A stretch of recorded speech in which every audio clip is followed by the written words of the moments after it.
Selamat datang kembali di berita siang hari ini. Pemirsa, inilah buah yang dijuluki Ratu Buah dan telah diakui dunia, Manggis Puspahyang. Dari Tasikmalaya, Jawa Barat, kami ajak Anda melihat langsung sentra produksi manggis unggulan yang menembus pasar Tiongkok hingga Eropa. Bagaimana potensi dan tantangan para petani saat panen raya? Simak liputan selengkapnya langsung dari Kampung Puspahyang. Baik, terima kasih Mbak Luna di studio. Sekarang saya sedang berada di lapangan beserta salah satu warga Puspahyang. Selamat siang Ibu. Selamat siang. Boleh saya tahu sedang berbicara dengan Ibu siapa? Oh, saya Gina. Oh, Ibu Gina. Bentar, boleh? Baik, saya ingin menanyakan terkait manggis yang ada di Puspahyang. Ya. Biasanya apa saja yang dibutuhkan petani Puspahyang agar manggisnya lebih optimal? Selain pupuk yang bagus, agar manggis ternutrisi dengan baik, supaya hasil panennya juga nanti lebih bagus, buahnya lebih segar, dan harga jual bisa lebih bagus lagi, lebih mahal. Baik. Bagaimana sistem penjualan manggis di Puspahyang? Apakah langsung ke eksportir atau melewati pengepul lokal? Kebetulan di sini saya sebagai pengepul di daerah Puspahyang. Sebagian besar saya ambil dari kebun sendiri, sebagian lagi saya beli ke petani. Terus melalui proses penyortiran, kualitas yang layak untuk ekspor dikirim ke buyer untuk melalui proses karantina, dan sebagian lagi yang tidak layak untuk ekspor saya kirim ke pasar-pasar induk seperti ke Bandung, ke Jawa, dan daerah-daerah masih di Indonesia yang membutuhkan produk manggis lokal. Ya. Biasanya panen raya di Puspahyang itu jatuh pada bulan apa? Panen untuk panen biasanya di akhir tahun, kisaran dari bulan Oktober sampai Maret.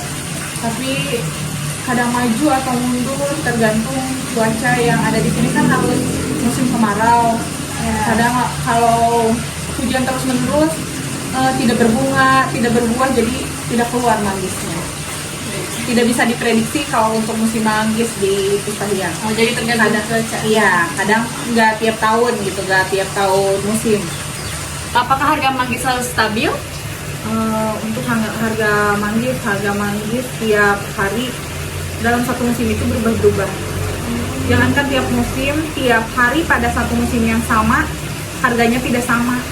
Kalau berubah, tidak stabil. Jadi tidak stabil ya. Tidak stabil. Sejak kapan Ibu menanam manggis? Apakah ini warisan turun-temurun dari kakek nenek? Iya, sebagian besar warisan dari kakek nenek. Sebagian seiring berjalannya waktu, orang-orang masyarakat Puspahyang ya khususnya lebih menanam sendiri. Tapi untuk bisa memanen hasilnya cukup lama, dari mulai penanaman sampai panen cukup lama. Jadi kayaknya yang dipanen di Puspahyang sekarang, pohon yang udah tumbuh beberapa tahun. Jadi dari kakek nenek ya. Jadi sebagian besar yang nanamnya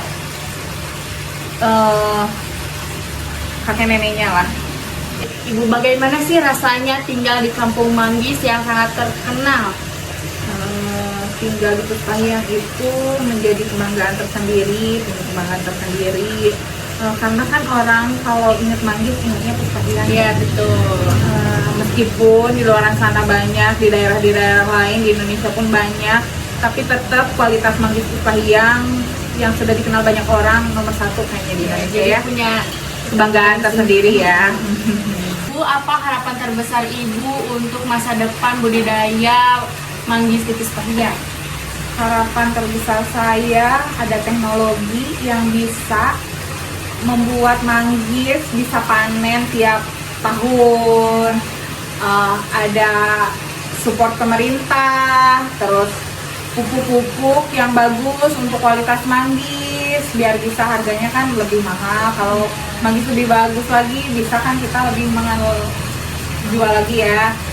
Terus apalagi ya,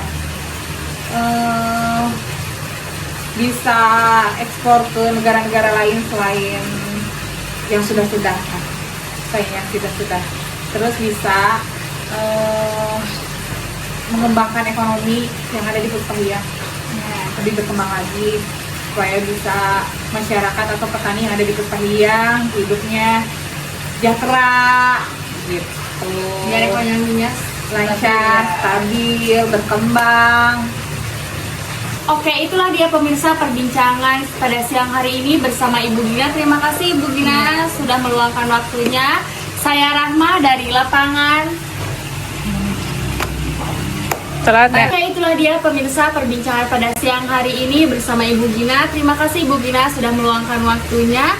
Saya Rahma di lapangan kembali ke pihak studio. Baik, terima kasih kepada Mbak Rahma atas laporan lengkapnya. Pemirsa, Manggis Puspahyang terbukti menjadi aset ekspor unggulan Indonesia.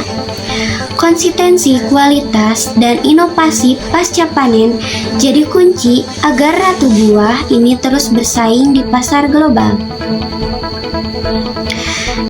Demikian liputan kami dari Puspahyang, Tasikmalaya. Saya Luna, sampai jumpa.